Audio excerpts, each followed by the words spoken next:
Are you a first-time home buyer that is looking at buying a house, or you're moving to Utah and you're not really familiar with the houses here, or you're on a limited budget when it comes time to purchasing a home, and you might be asking yourself, what type of houses should I avoid? What should I stay away from? What should I look for? Well, today I am going to share that with you because in 19 years as a real estate agent, I've seen all kinds of houses around Utah. So I am going to share with you my list of things to stay away from. So stay tuned. So this list that I'm going to give you today, what I want to tell you is these are the things that I look at and I personally would stay away from. Now, not every situation and every buyer is the same, and I realize that. So, just like anything you see, you want to take it with a grain of salt and think about it from your perspective and your circumstances because it may not apply to you, but let's jump into it. When I'm working with buyers, I always look at homes that we're viewing together and I look at potential problems for them in resale. And the thing to keep in mind with this is maybe these things aren't important to you, but that doesn't mean it's not going to be important to the next buyer, which is going to diminish your buyer pool and the profitability when you go to sell the house. And so that's why the first thing I'm talking about today is a home that's located on a busy road or railroad tracks are right behind it. You're by a freeway. Maybe you live by the local high school and it's a main route that kids take to get to school, things like that. And again, it may not be important to you, but that doesn't mean it's not important to the next person when it comes time to you selling your house. So I always try to stay away from those types of houses. And interestingly enough, I had a friend reach out to me and she's moving to another state and she sent me some listings and she said, listen, I value your opinion. I know this isn't in the state you work in, but what do you think of these houses? So I pulled them up on Google Maps and I said, hey, what's the story with the road? This house backs straight up to a road. And on Google Maps, it's only 2 lanes right now, but it looks like there's nothing developed just past this. So what are the future plans? Because that's going to increase traffic if they develop just past your house. And she said, oh my gosh, I never even thought about that. So it's not just right here and right now, but what could potentially be happening in the future. So if you're on the outskirts of town, let's just say, for instance, in Harriman, where there's going to be continued building, or Eagle Mountain, and there's going to be continued building just past where you're looking at, chances are those roads are going to expand and get busy. So you want to keep that in mind. Along with the busy roads, I say railroad tracks, even if they're not in use. And Draper's a great example of this because there are railroad tracks and throughout the years, they haven't been used, but they've talked about using those railroad tracks that haven't been used in 20 plus years to connect the track system from Salt Lake County down into Lehigh in Utah County. So that is going to affect home values if that happens. So same goes for airports. Things that are noisy, potential future buyers are going to stay away from. So that is why I would stay away from them. The second type of house that I would never buy here in Utah is a view property. And what I mean by that, and this is a double-edged sword because everybody wants amazing views. However, when you look at the greater Salt Lake City Valley, all along the Wasatch Front, it used to be Bonneville Lake. So it's like sandbars everywhere. So if you're building a house on the edge of a mountain and you have like this massive retaining wall, things still happen. And Draper a couple years ago was a perfect example of that. I know I keep bringing up Draper, but that's where I live and that's where I'm most familiar with. But it also happened up in Salt Lake City between Salt Lake and Bountiful, where houses were sliding down the hills because of the soil, and we got a good amount of rain and it was just saturated. So it really makes me question if builders and developers are doing what they should be doing with surveys and reinforcements and letting soil soil sit long enough. So personally, I would never buy a house on the edge of the mountain. If you are enjoying this video, make sure you subscribe to my YouTube channel.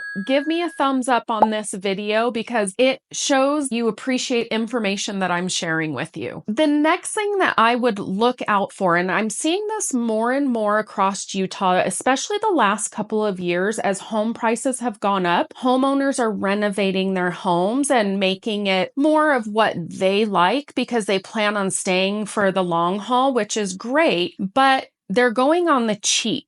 And so I would really do my research if a homeowner added a basement walkout or they did structural changes to the exterior of their home by adding another door, making a door or a window bigger. And that's because, like I said, they're looking for the cheapest way to do it. So they're skipping structural engineering to make sure that the home can support the changes, or they're not getting permits, usually both. So there are things like that that you need to do your research on if you're looking at a house. Now, a lot of these builders right now are doing basement walkouts. I'm not talking about that because they're going through the permits and the engineering. They have to build the house. But if you are coming across a house that has a basement walkout that was maybe built in the 1990s, the 2000s, those weren't as common back then as they are right now. So really do your research. See if they pulled permits. Ask them who their licensed contractor was that did the work. Ask them if they did engineering. Those are questions you need to make sure of. The next type of house I would never buy in Utah is a house with a flat roof. Now, it's not very common here, but you do see them. And for people that are moving to Utah from California, Hawaii, Texas, Florida, this may not be an obvious thing, and it's not uncommon maybe there to see houses with flat roofs. But in Utah, with the snow load, think about it. Where is that snow going to sit potentially for months on end? And I just think you're asking for trouble with a flat roof in Utah. I had a friend who had a home with a flat roof, and this was probably 15 years ago, and she looked at putting trusses in and making it a pitched roof and not having it flat anymore. And even back then, it was so expensive, she opted not to do it. But she was looking at it because the roof was having issues being flat. Next on my list is older homes. I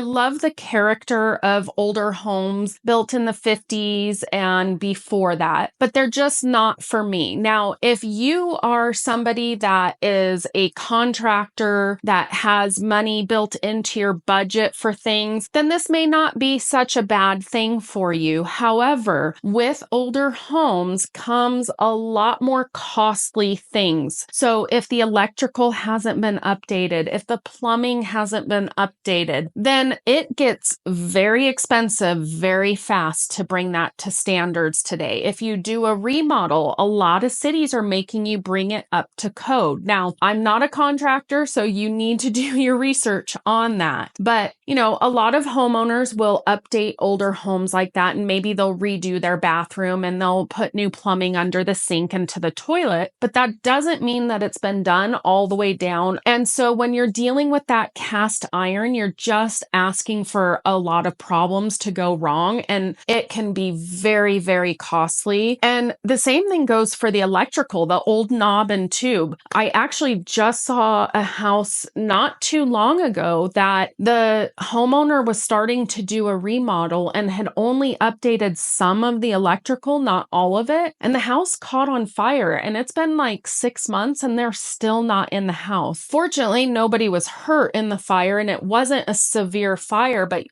you can see the black on the side of the house from the contained fire that happened because of electrical. Now, with that, one thing that people don't realize is those houses in the 50s and the 60s and older, of course, you have your basements, and a lot of people use their basements for living space to put bedrooms. Well, the cities have changed the standards, or at least I think it's a change because it's not something you really heard about 10 years ago in real estate. But ceilings in the basement to be considered a bedroom have to be at least about 7 feet tall. Again, I'm not a contractor, so I don't know the exact measurements. It's something you need to check with. But oftentimes people know about window egresses and being able to get out of a bedroom and having a window low enough. And those houses in the 50s and 60s, they don't meet emergency egress, but they also don't meet ceiling height to be called a bedroom. And we all know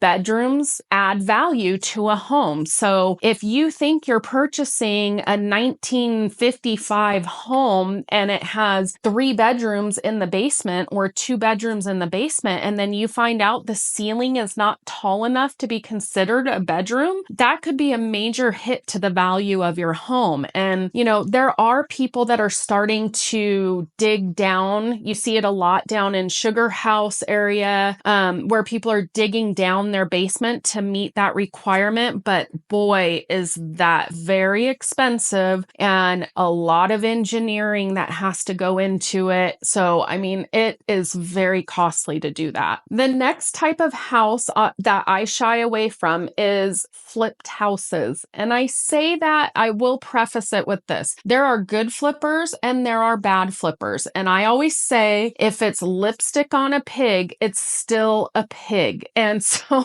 there are flippers that just do the very bare minimum. You have to look at why flippers get into real estate and flip houses. It's to make a profit. So if they are doing it on the cheap and they're in a hurry, because that's how they make their money, is turn the property fast, get the most amount of money, and do renovations that aren't costing a ton of money, that eats into their profit. That's why you do flipping. And so if they're using unlicensed contractors, if they're not pulling permits, things like that, then what oversight has been done? What education is behind these people that are doing the work in this flipped property? And a lot of times what you have to look at is the details as soon as you walk into a house on a flipped property. If you can see cosmetic things that are missed, there's gaps, there's lots of different examples, but if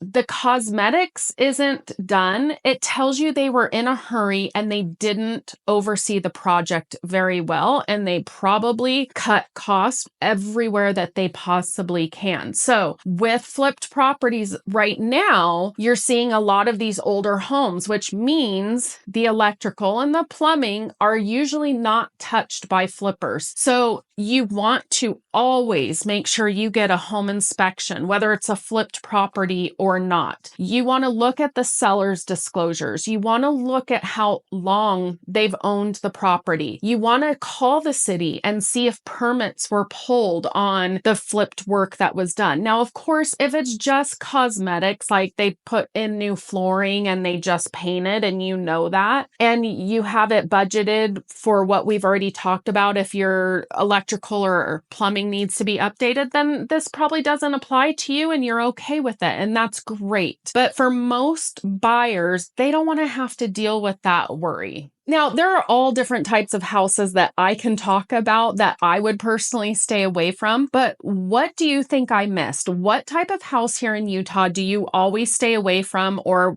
that you would never buy yourself? Drop me a comment below. I hope you enjoyed the video and found it useful. If you're looking at making a real estate move, I'd love to connect with you. You can shoot me a text or give me a call. That's the best way to reach out to me. But as always, make it a great day.